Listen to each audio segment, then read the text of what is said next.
آپ نے فرمایا من کانت دنیا ہمہ، جو صرف دنیا کو ہی اپنا غم بنا کے زندگی گزارتا ہے، 3 عذاب مرنے سے پہلے اس دنیا میں اس کے اوپر آتے ہیں. اور یہ حدیث ہے، آپ اس کو چیلنج نہیں کر سکتے. ہماری بات ہو تو آپ اٹھا کر دیوار سے مار سکتے ہو، یہ حدیث ہے، یہ تو لینی پڑے گی بات. جو دنیا کو اپنا غم بناتا ہے، پہلا عذاب اس کے اوپر یہ آتا ہے، جعل اللہ فقر بین عینی، اللہ تعالیٰ اس کی آنکھوں کے سامنے فقیری کی چادر تان دیتا ہے، اس کے دل میں خدا فقر ڈال دیتا ہے. 50 کروڑ روپیہ مہینے کی تنخواہ لیوے مثال کے طور پر، اور پوری زمین کا، صرف پاکستان کا نہیں، پوری زمین کا اس کو بادشاہ بنا دو، ساری دنیا کو سونا چاندی اکٹھا کر کے اس کے قدموں میں ڈال دو، ساری دنیا کی فوج اور پولیس اس کے سامنے کھڑی ہوئی ہو، اللہ اس کے دل میں فقیری ڈال کے رہے گا؟ اللہ اس کے دل میں فقر ڈال دیتا. یہ پہلا عذاب ہے. کیا ہے کہ اللہ اس کے دل میں فقیری ڈال دیتا، ہر وقت پریشان. اگلا عذاب اس کے اوپر یہ آئے گا، فرق علیہ شملہ، اللہ تعالیٰ اس کے کاموں کو منتشر کر دے گا. ایک کام بنائے گا، بڑا زور لگایا، بڑا جگاڑ لگایا، ایک کام بنا، ادھر کام دوسرا بگڑا ہوا ہے، وہ بنایا، تیسرا کام بگڑا ہوا ہے. ایک کو راضی کیا، وہ ناراض ہو کے بیٹھا ہوا ہے. لوگوں کے دلوں میں اللہ تعالیٰ نفرت پیدا کر دیتے ہیں.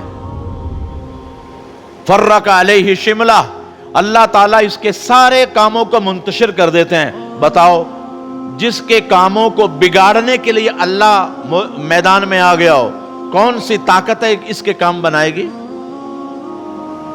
اللہ کے نبی نے فرمایا کہ تیسرا عذاب اس کے اوپر یہ آتا ہے کہ اللہ تعالیٰ دنیا سے یہ فرماتا ہے کہ اے دنیا، یہ دیکھو میری زمین پہ رہتا ہے، میری ہواؤں کو ٹنوں ٹن پھیپھڑوں میں لے کے جا رہا ہے، میرے سورج سے فائدہ، میرے چاند سے فائدہ، میری دی ہوئی آنکھیں استعمال کر رہا ہے، میرا دیا ہوا دماغ استعمال کر رہا ہے، اور میرے ہی خلاف استعمال ہو رہا ہے، میرے ہی مقابلے میں آیا ہوا ہے. تو اللہ تعالیٰ دنیا سے کہتے ہیں ذرا اس کو کما کے تھکا دے. یہ کماتا ہے، بچے بھی کما رہے، عورتیں بھی کما رہی، بڑے بھی کما رہے، بھوت سوار ہے، پکڑو دوڑو، پیسہ کماؤ، بڑے بن جاؤ، کامیاب ہو جاؤ. یہ کماتا رہتا ہے، دوڑتا رہتا ہے، اور دنیا یہ سمجھتا ہے کہ اب میرے ہاتھ میں دنیا آ جائے گی. حتیٰ کہ اس کی ڈوری لپیٹنے والا کوئی ڈوری لپیٹ رہا ہوتا ہے، اس کو پکڑ لیا جاتا ہے، زیر زمین پہنچا دیا جاتا ہے، اور دنیا وہیں کی وہیں رہ جاتی ہے. اگلا عذاب موت کے وقت آتا ہے. اسرائیل ایک دم اندر آتے ہیں اور کیا کہتے ہیں؟ او خبیث روح، کانت فی الجسد الخبیث، خبیث جسم کے اندر تھی، الان اخرجی، نکلو باہر کہ تیرا رب تیرے سے ناراض ہو چکا ہے.